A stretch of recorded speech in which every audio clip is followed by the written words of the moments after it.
Bonjour Barnett. Bonjour Olivier. Alors, tu as écrit La Pierre, Oui. qui est présente dans l'anthologie du Plan à la Lumière. Nous sommes en ce moment au Salon Livre Paris, donc pour cette édition 2016.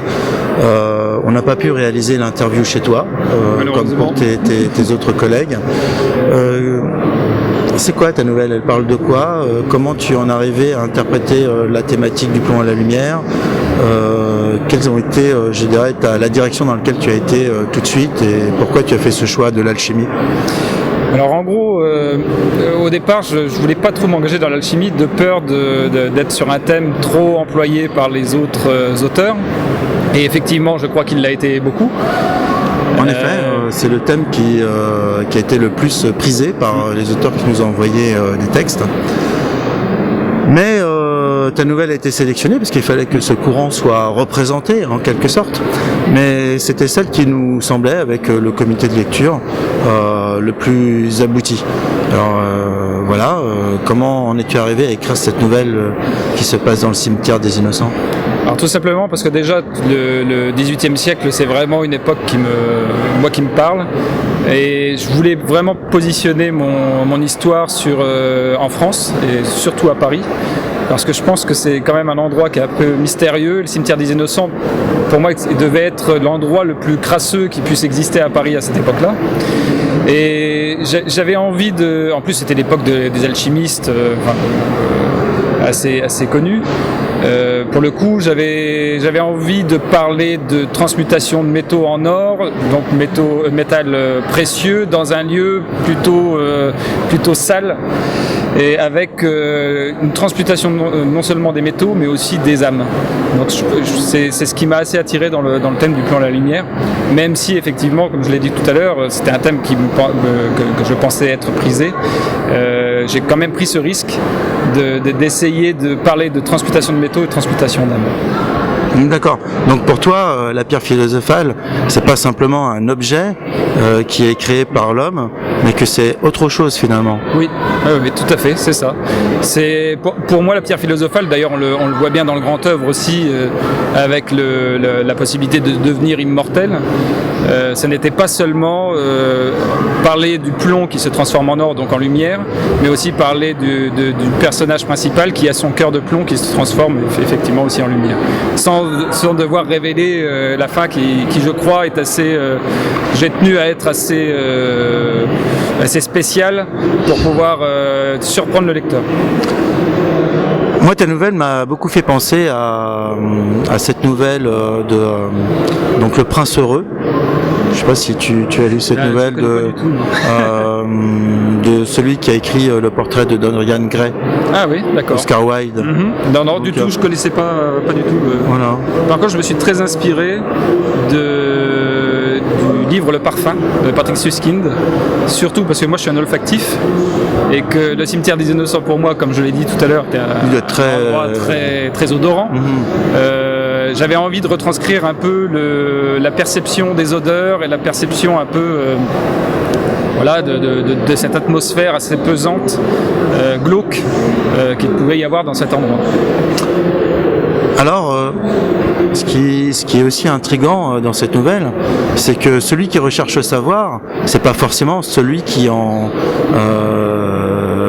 récolte le fruit, le bon fruit en tout cas. On peut dire que c'est tous les personnages dans la nouvelle finalement ce sont des âmes damnées. Igor, qui est l'assistant donc de Zosim, est né pauvre et va découvrir finalement tout au long de l'histoire qu'il ne faut pas forcément toujours se fier aux apparences, que son cœur va aussi transmuter comme celui de son maître. On ne va pas dire que l'histoire se termine mal sans en révéler la fin, mais on ne va pas dire non plus qu'elle se termine bien. Donc, oui, c'est ça, c'est cet apprenti, c'est son servi l'apprenti finalement. Voilà. C'est un peu de mythe de Frankenstein, on va dire. Alors, finalement, on ne ressuscite pas des morts, mais c'est un peu le Igor servile qui finalement se libère un peu de ses chaînes. Face de son apprentissage, un maître un peu voilà, esclavagiste, enfin tout ce qu'on voudra. Ou passionné, esclavagiste ou passionné? Plutôt passionné, ouais. Plutôt passionné. Cherchez le mot, mais c'est effectivement plutôt passionné. Absorbé par son envie de découverte, son envie de savoir. Par son ego? Et par son ego, oui, oui, bien sûr. Bien sûr, parce que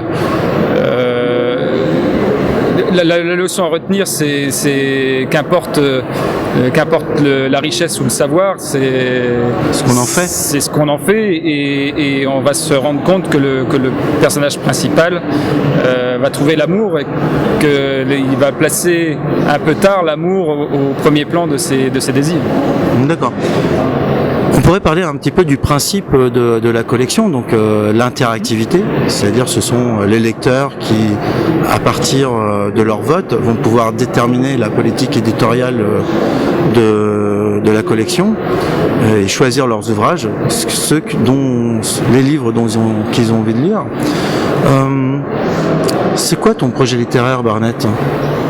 Alors moi j'ai très envie, si les lecteurs m'en donnent la possibilité, bien sûr, s'ils votent pour moi, moi j'ai très envie d'écrire, alors je suis plutôt un nouvelliste qu'un romancier, d'écrire de multiples nouvelles sur effectivement cet endroit qui est le cimetière des Innocents.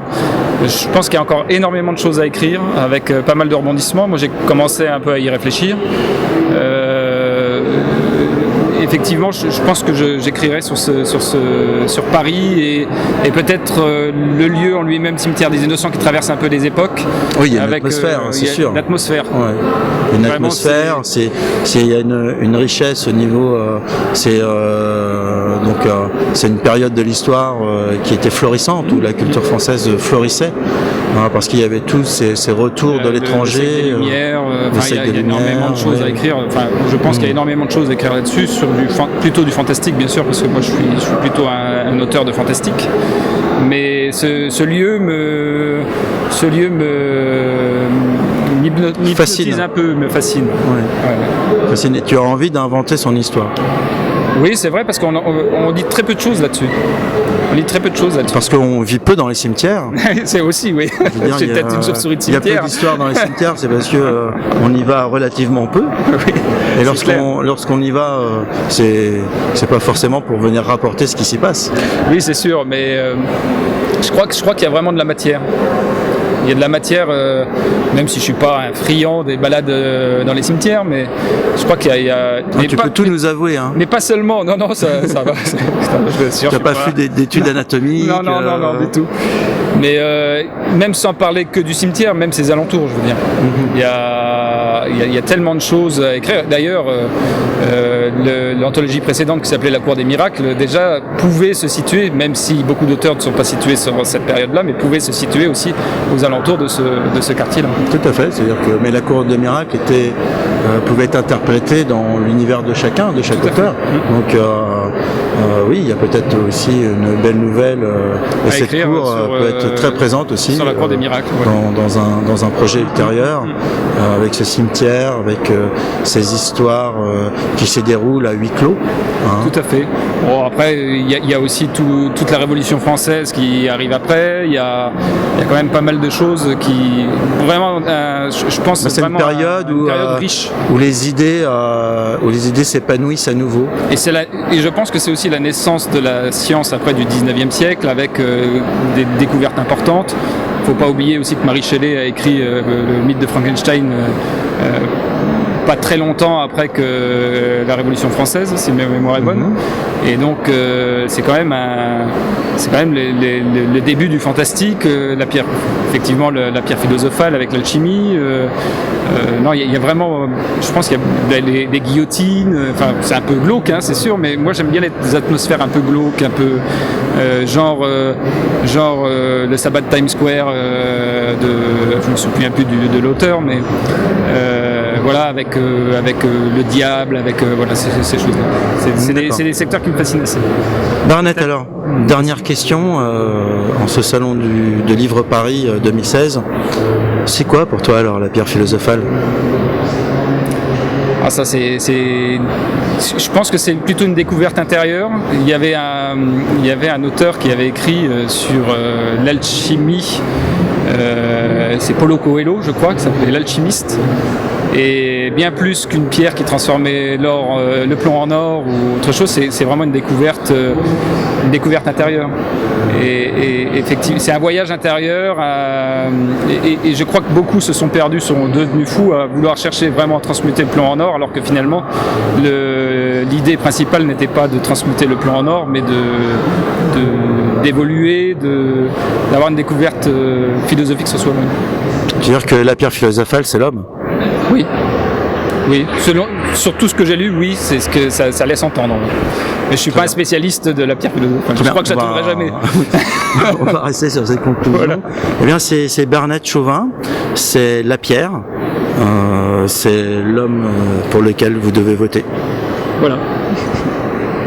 À bientôt. À bientôt.